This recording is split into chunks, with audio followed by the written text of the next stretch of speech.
Dozens of people died in the wildfires across Los Angeles in January 2025. The blazes reduced whole neighborhoods to smoldering ruins, leaving an apocalyptic landscape. Officials said at least 12,300 structures were damaged or destroyed. And the thing is, climate change. And the reason is really typically the atmosphere that warms could actually take up more water, which also makes it, as a colleague of mine recently called it, thirstier. So it means that it can actually extract more moisture from the vegetation, from the surface. And that just means that this vegetation becomes easier to ignite, easier to burn. And that basically makes it easier for wildfires to spread.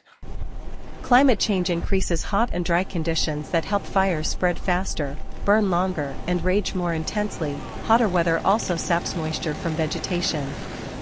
So climate change really changes the odds, the probability of these events to occur. So while we know that heat waves and droughts and heavy rainfall have happened in the past for hundreds of years, today they come more frequent. That's really to do with the warming climate, the warming atmosphere that just intensifies. Scientists concur that without steep cuts to the greenhouse gases causing climate change, heat waves, wildfires, flooding and drought will significantly worsen. Worldwide News reports. Israeli Foreign Minister Gideon Sa'ar and U.S. President Biden confirmed that talks in Qatar are progressing toward a deal to end the war in Gaza. The talks focus on both a ceasefire and the release of hostages, with Israel working closely with the U.S. to finalize the deal. The war between Israel and Hamas are on the brink of a proposal that I laid out in detail months ago, finally coming to fruition. The Palestinian people deserve peace and the right to determine their own future. Israel deserves peace and real security. And the hostages and their families deserve to be reunited. We see some progress in the negotiations. Israel wants a hostage deal. Both sides have agreed on a three-stage process, but Hamas is still considering the offer. Despite the breakthrough, several hurdles remain. Hamas is demanding an Israeli withdrawal from the Philadelphia corridor and wants a permanent ceasefire rather than a temporary one.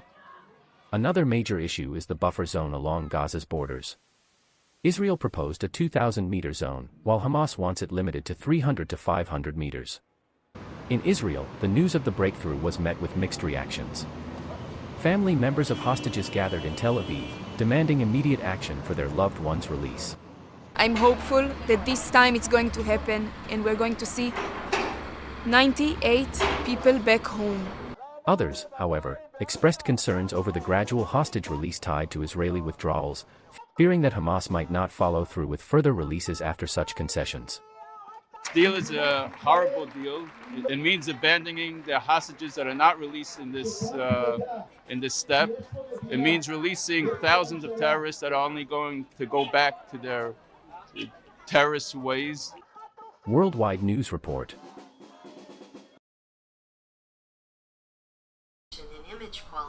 Nestled in a corner of central Tokyo, the extinct Media Museum is exactly what its title evokes. From Betacams to floppy disks and vintage Sony devices, the museum's displays are mostly devoted to old cameras and telecom equipment, with the oldest being a Japanese-produced Lily film camera manufactured in 1916.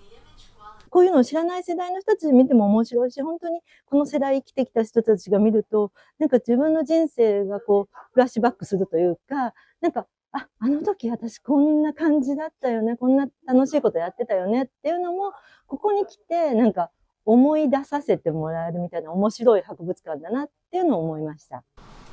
The museum's cluttered shelves give visitors, like 59-year-old Mika Matsuda, a glimpse of the past with many of these gadgets when they were part of everyday lives. 面白がってもらえるっていうのが自分にとってもなんか楽しめるんで、で、それで、まあ、どっちにしろうちで自分で持ってても、そのまんま多分、まあ、例えば自分が死んだら多分そのまま捨てられちゃうと思うんですよね。それよりは人が見て楽しんでもらえる方が、なんか有効活用かなと思います。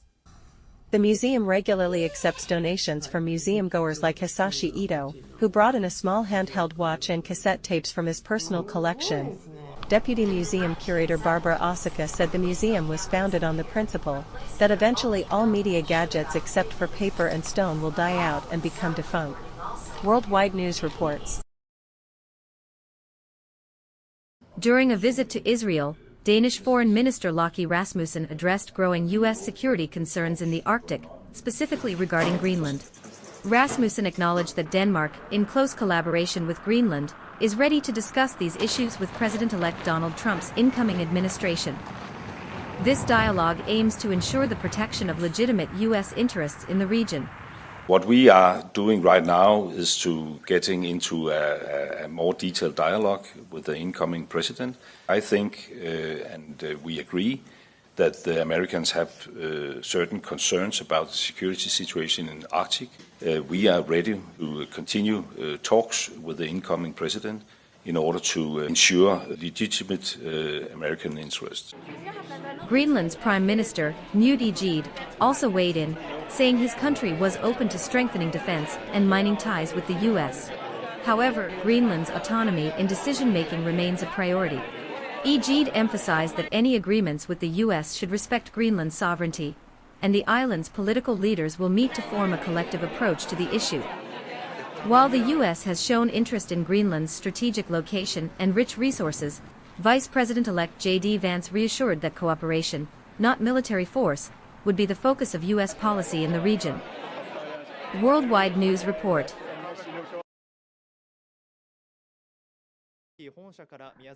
An earthquake with a preliminary magnitude of 6.9 struck the Kyushu region of southern Japan on the night of January 13.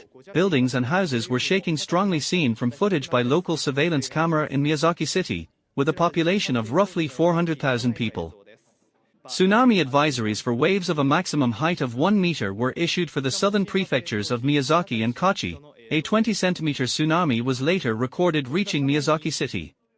The Japan Meteorological Agency has issued its first-ever advisory of higher-than-usual risks of a megaquake after a strong quake occurred at the edge of a tremulous seabed zone along the Pacific coast known as the Nankai Trough in August of 2024, but they said that this quake wasn't related to Nankai Trough. Worldwide News reports. In a speech at the State Department on Monday, President Joe Biden reflected on his foreign policy achievements as he prepares to hand over the White House to President-elect Donald Trump. Before I took office, 9 NATO allies were spending 2% of their GDP on defense. Now 23 are spending 2%. Look at the Indo-Pacific. We've made partnerships stronger and created new partnerships. Biden touted the United States' strengthened alliances and asserted that America is now in a stronger position, with its adversaries, including Russia and Iran, weakened. We helped Ukrainians stop Putin, and now, nearly three years later, Putin has failed to achieve any of his strategic objectives. He has failed thus far to subjugate Ukraine, failed to break the unity of NATO. He pointed to key successes like U.S. support for Ukraine against Russia and Israel's military efforts in the Middle East as part of his administration's strategy. As Biden highlighted these successes, the situation in Gaza remained dire, with protests outside the State Department condemning U.S. support for Israel's actions in Gaza. Despite the unrest, Biden defended U.S. support for Israel in its ongoing battles with Hamas and Hezbollah. Iran directly attacked Israel twice, hundreds of ballistic missiles and drones. Twice they failed because the United States organized a coalition of countries to stop. Just take a look at Syria. President Assad, both countries' closest ally in the Middle East, neither could keep him in power. They did plenty of damage all by themselves. Worldwide News report.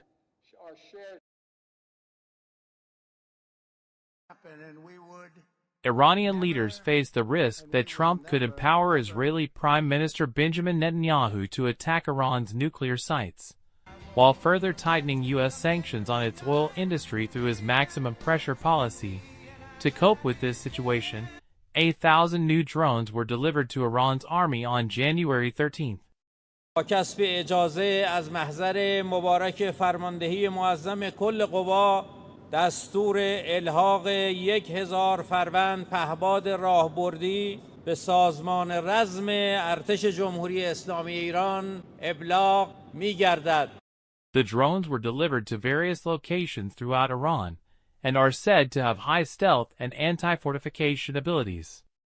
یک پیامی هم و یک سیگنالی هم به دشمنان این آب و خاک دارم روی شانس خود غبار نکنند. اینجا ایران است. اینجا ایران سربلند اسلامی است. Iran braces for more friction with Israel and the United States under incoming U.S. President Donald Trump, as the risk of conflict between those countries increases. Worldwide News reports.